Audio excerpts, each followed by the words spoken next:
بسم اللہ الرحمن الرحیم۔ اللهم صل على سيدنا ومولانا محمد افضل صلواتك بعدد معلوماتك وبارك وسلم وصل عليه۔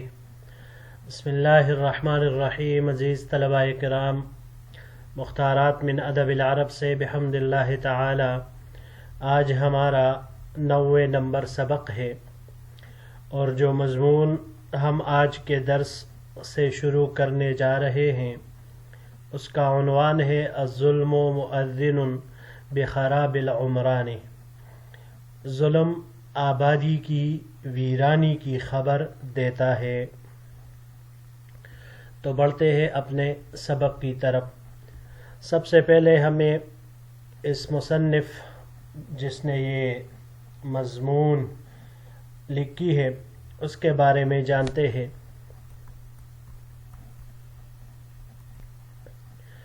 تو یہ مضمون علامہ ابن خلدون رحمہ اللہ کی ہے۔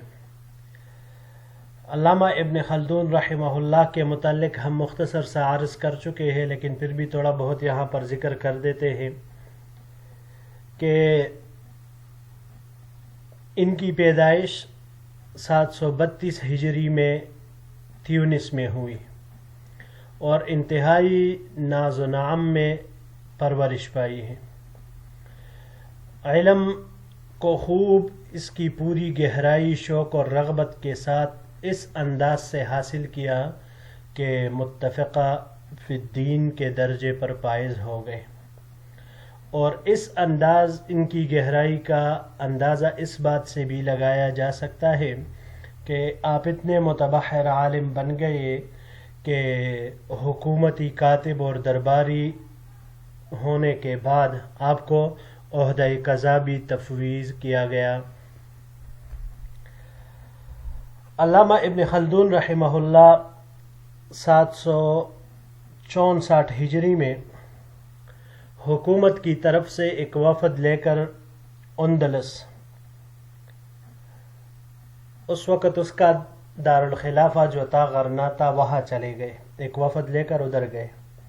وہاں پر تمام جو سردار اور امراء تھے انہوں نے بڑھ چڑھ کر خوب اعلیٰ درجے کا استقبال کیا۔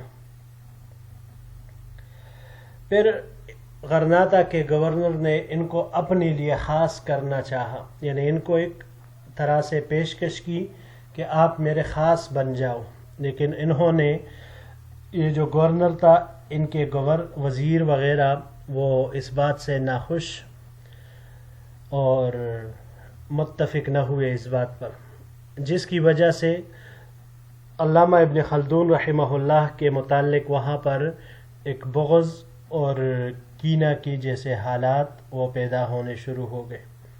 انہوں نے خود اس کو محسوس کیا، تو اسی وجہ سے پھر وہاں سے واپس اپنے وطن دمشق چلے گئے۔ اب جب دمشق واپس آ گئے تو یہاں پر انہوں نے اپنے لیے یہ مشغلہ بنا لیا کہ زمین میں سیاحت شروع کر دی، اور مختلف جگہوں پر یہ جاتے سیاحت کرتے۔ 784 ہجری میں پھر یہ مصر میں پہنچے تھے، اور وہاں پر جامعہ ازہر اس میں تدریس شروع کر دی۔ ان کے وہاں پر دوران تدریس ان کو ایک مرتبہ قضا کا عہدہ بھی پیش ہوا، مگر انہوں نے اس پر انکار کیا، تو لہٰذا وہ عہدہ پھر ان کو جو پیشکش ہوئی تھی وہ پیشکش واپس لے لی گئی۔ لیکن جب دوبارہ ان کے اوپر عہدہ قضا پیش کیا گیا تو انہوں نے قبول کیا، اور پھر اپنے آخری سانس تک عہدہ قضا پر وہ فائز رہے۔ علامہ ابن خلدون رحمہ اللہ یہ تاریخ کے بارے میں یہ امام کی حیثیت رکھتے ہیں، اور بالکل ایک اعلیٰ منصب پر ہے تاریخ کے بابت۔ انہوں نے جو مقدمہ تاریخ ابن خلدون میں لکھا ہے، وہ مقدمہ ایسا زبردست مقدمہ ہے کہ تاریخ کے باب میں ایسا مقدمہ آج تک کسی نے بھی تحریر وہ نہیں کیا۔ دوسری ان کی تصانیف وغیرہ کی خاص بات وہ یہ ہوتی تھی کہ مباحث جدیدہ اور جدید آراء و نظریات یہ اپنے تصنیف و تالیف میں ملحوظ نظر رکھتے تھے۔ پھر ان کا جو اسلوب تھا وہ طبعی اور مضبوط ہونے کے ساتھ زندہ و جاوید بھی تھا۔ تو بہرحال جدید طرز کے یہ جتنے بھی تصنیفات پھر بعد میں ہوئے، ان کی ابتدا علامہ ابن خلدون رحمہ اللہ نے کی تھی۔ 808 ہجری میں آپ رحمہ اللہ نے وفات پائی ہے۔ اچھا جی، یہ جو عنوان ہے الظلم مؤذن، مؤذن اس کی تھوڑی سی تحقیق کر لیتے ہیں۔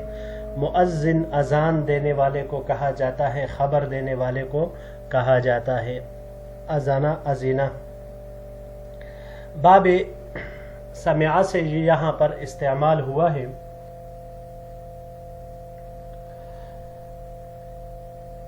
اس کو اذنن، اذنن، ازینن، کئی طرح کے مصادر اس کے استعمال ہو سکتے ہیں۔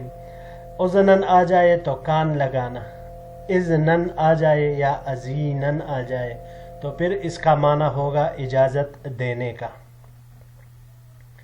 اور اس کے علاوہ اگر ہم اس کو باب افعال سے لے لیں تو باب افعال سے لینے کی صورت میں ایذانن یہ جتلانے کے معنی میں آئے گا۔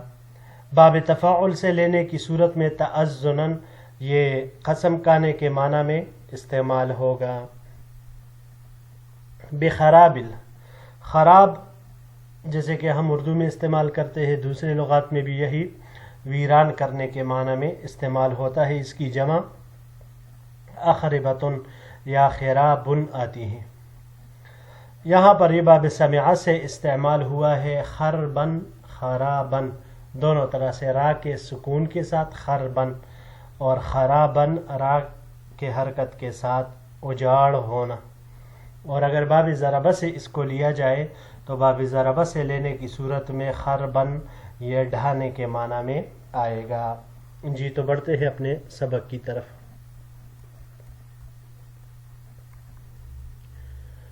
اعلم ان العدوان على الناس في اموالهم ذاهب باعمالهم في تحصيلها واكتسابها۔ جان لیجئے کہ لوگوں پر ان کے مالوں میں ظلم کرنا ان کے لیے مال کے حصول اور اس کے کمانے کے تمناؤں کو ختم کر دیتا ہے۔ لما يرونه حينئذ من ان غايتها ومصيرها انتهابها من ايديهم، اس لیے کہ وہ دیکھتے ہیں کہ ان کی اموال کی غایت اور ٹھکانہ، مصیرها ٹھکانہ، ان لوگوں کے ہاتھوں سے چلے جانا ہے۔ وَإِذَا ذَهَبَتْ أَعْمَالُهُمْ فِي اكْتِسَابِهَا وَتَحْصِيلِهَا انقبضت ایدیہم عن السعی فی ذالک، اور جب ان کی تمنائے اس مال کے حصول اور کسب کی خاطر دم توڑ جائے، یعنی بالکل یہ اس سے نا امید ہو جائے، تو ان کے ہاتھ عمل کرنے سے رک جاتے ہیں۔ وعلی قدر الاعتداء ونسبته یکون انقباض الرعایا عن السعی فی الاکتساب، اور جس قدر ظلم اور دشمنی ہوگی اس قدر رعایا مال کے حصول سے بے رغبتی ظاہر کرے گی۔ فإذا كان الاعتداء كثيرا عاما في جميع أبواب المعاش كان القعود عن الكسب كذلك، بس جب ظلم کمانے کے تمام ذریعوں میں کثرت اور عام ہو تو کسب سے رکنا بھی اسی طرح ہوگا۔ لذهابه بالاعمال جملة بدخوله من جميع ابوابها، کیونکہ ظلم ان کے تمام دروازوں میں داخل ہو کر تمام امیدوں کو لے جاتا ہے۔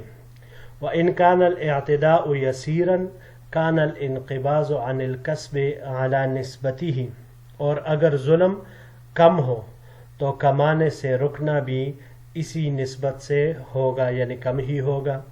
والعمران ووفوره ونفاق أسواقه إنما هو بالأعمال وسعي الناس في المصالح. تعمیر اور اس کی کثرت اور اس کا بازاروں میں رائج ہونا، یہ چیزیں کوششوں، اعمال یعنی کوششوں، لوگوں کے مصالح، وسعی الناس فی المصالح، کوششوں اور لوگوں کے مصالح. آگے پھر انشاءاللہ اگلے سلائیڈ میں اس کو جوڑ کر اس کے ساتھ ترجمہ اکٹھا کر لیں گے. جی یہاں پر یہ دو لفظ ہیں. پہلا ہے انتہاب. انتہاب یہاں پر یہ نہابہ سے ہے. نہابہ یہاں باب افتعال سے استعمال ہوا ہے. باب افتعال سے اس کا مصدر انتہاباً غالب ہونے کے معنی میں آتا ہے. اس کو اگر ہم باب ضربہ سے لے لیں تو نہباً یہ لوٹنے کے معنی میں یا لوٹنے کے معنی میں، اور اسی طرح باب نصرہ اور فتح سے بھی یہی نہباً مصدر اس کا آتا ہے، سخت سست یا کاٹنے کے معنی میں آتا ہے. سخت سست کہنا یا کاٹنا، انہی معنی میں یہ آتا ہے. اور اگر باب افعال سے اس کو لیا جائے انہاباً، مصدر اس کا پھر آئے گا لوٹا دینے کے معنی میں یا لوٹنے کا موقع دینا، اس کے معنی میں یہ آتا ہے. اگلا لفظ ہے جی وفورہ. وفور یہاں پر باب ضربہ سے استعمال ہوا ہے. باب ضربہ سے اس کا مصدر وفرن آتا ہے، وفرن، اور باب کرمہ سے وفارتن، دونوں کا معنی ایک ہی ہے، بکثرت ہونا. یہی ایک معنی دونوں سے آتا ہے. جی بڑھتے ہیں اپنے آخری سلائیڈ کی طرف.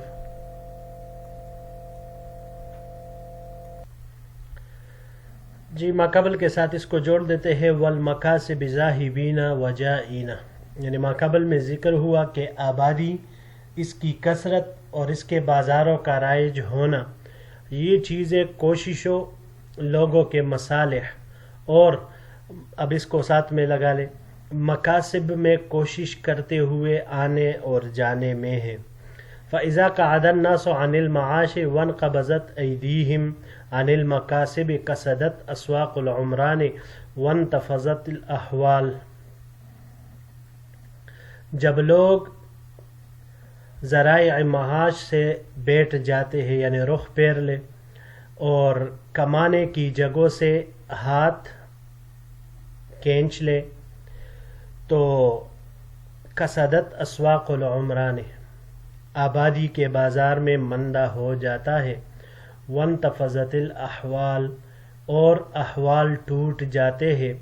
وابزعر الناس فی الآفاق من غیر تلک الإیالة فی طلب الرزق فیما خرج عن نطاقها.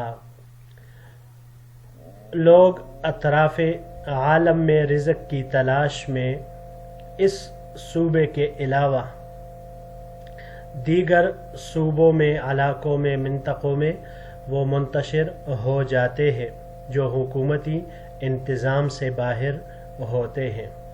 فخف ساکن القطر وخلت دیارہ وخربت امصارہ واختل باختلالہ حال الدولت والسلطان. پس جب ایک کونے کا رہائشی کوچ کر جاتا ہے تو اس کا گھر خالی ہو جاتا ہے، شہر ویران ہو جاتا ہے، اور اس کے کمزور ہونے کی وجہ سے ملک اور بادشاہ کے معاملات بھی کمزور ہو جاتے ہیں. لما انہا صورت للعمران تفسد بفساد مادتها ضرورتاً، کیونکہ یہی صورت ہے آبادی کی، یہی صورت ہے، اور اپنے مادہ میں فساد کی وجہ سے آبادی کی صورت فاسد ہو جاتی ہے. جی یہاں پر دو لفظ ہیں. ابزعر، یہ باب افعل لال سے، ابزعرارن متفرق ہونے کے معنی میں، بزعر افعل لال سے ابزرارن متفرق ہونے یا کسی شے کے طلب میں دوڑنے کے معنی میں یہ آتا ہے. الیالہ ایالہ یہ صوبے کو کہا جاتا ہے، حکومت کو کہا جاتا ہے، اور اس کی جمع ایالات آتی ہے. جی تو معزز طلباء کرام، یہی تک ہمارا آج کا سبق تھا. انشاءاللہ العزیز اگر زندگی رہی تو پھر اگلے درس کے ساتھ آپ کی خدمت میں حاضر ہوں گے. السلام علیکم ورحمۃ اللہ وبرکاتہ.